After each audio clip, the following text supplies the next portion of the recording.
दोस्तों कल्पना कीजिए, जिस इंक्रीमेंट की आप बहुत समय से प्रतीक्षा कर रहे थे वो इंक्रीमेंट आपको मिल गया है, या फिर आपके बच्चे का एडमिशन सिटी के बेस्ट स्कूल में हो गया है, या आपने नई कार खरीदी है। बहुत खुशी महसूस होती है ना जब ये छोटी छोटी चीज़ें हम अचीव कर लेते हैं।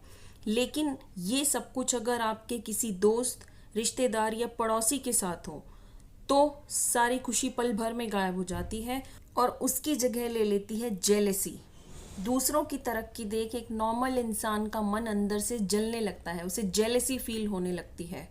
दोस्तों शुरुआत में जो जेलेसी छोटी सी बात लगती है, जब वो धीरे धीरे बढ़ने लगती है ना, तो पहले गुस्से में बदलती है और फिर नफरत में। और ये नेगेटिव फीलिंग्स जिसके प्रति आपके मन में पनप रही हैं उसका कुछ बुरा नहीं होता, लेकिन आपका मन परेशान रहने लगता है। आपके सबकॉन्शियस माइंड को ये लगता है कि आपको जिन चीज़ों की वजह से जेलेसी हो रही है वो आपको पसंद नहीं है।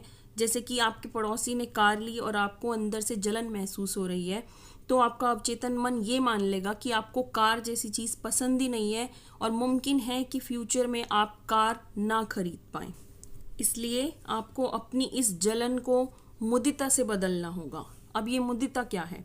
गौतम बुद्ध जिन्होंने संसार को दया, करुणा, अहिंसा इन सब का संदेश दिया था, उन्होंने मुदिता के विषय में भी बताया, जिसका मतलब है कि दूसरों के लिए खुश होना। जब आप मुदिता में रहना शुरू करते हैं ना, यानी कि दूसरों के लिए खुश रहना, दूसरों की तरक्की को देखकर खुश होते हैं, तो it gives you ultimate happiness, जो कि लॉन्ग लास्टिंग, प्योर, कंटेजियस होती है। आपको पता है हमें जेलेसी होती कब है? जब हम खुद ही इनसिक्योर होते हैं, अपनी क्वालिटीज़ को नहीं जानते और कमज़ोर महसूस करते हैं, हीन भावना का शिकार होते हैं, खुद पर हमें विश्वास ही नहीं होता और बाकियों को हम खुद से बेहतर समझने लगते हैं। तब हम दूसरों को आगे बढ़ता देख या तरक्की करता देख जलन महसूस करते हैं। तो इसके लिए दोस्तों start working on your self. अपनी ताकत को पहचानिए, खुद को खुद से हर दिन कंपेयर करके बेहतर बनाते जाएं। सपोज आप फिजिकल फिटनेस पर काम कर रहे हैं अपनी, तो बजाय किसी दूसरे फिट इंसान को देखकर जेलेसी महसूस करने के, खुद पर फोकस करिए, एक एक्स्ट्रा सूर्य नमस्कार करिए, एक चपाती कम खाइए, यानी कि अपने ही गोल पर काम करते रहिए। कहने का मतलब है कि जब अपनी तरफ ध्यान देंगे ना, अपने आप को बेहतर बनाने की कोशिश में लगे रहेंगे, तो दूसरा चाहे कितना भी आगे बढ़ता चला जाए, आपको उससे फ़र्क नहीं पड़ेगा। इनफैक्ट धीरे धीरे आप दूसरों के लिए भी खुशी महसूस करने लगेंगे।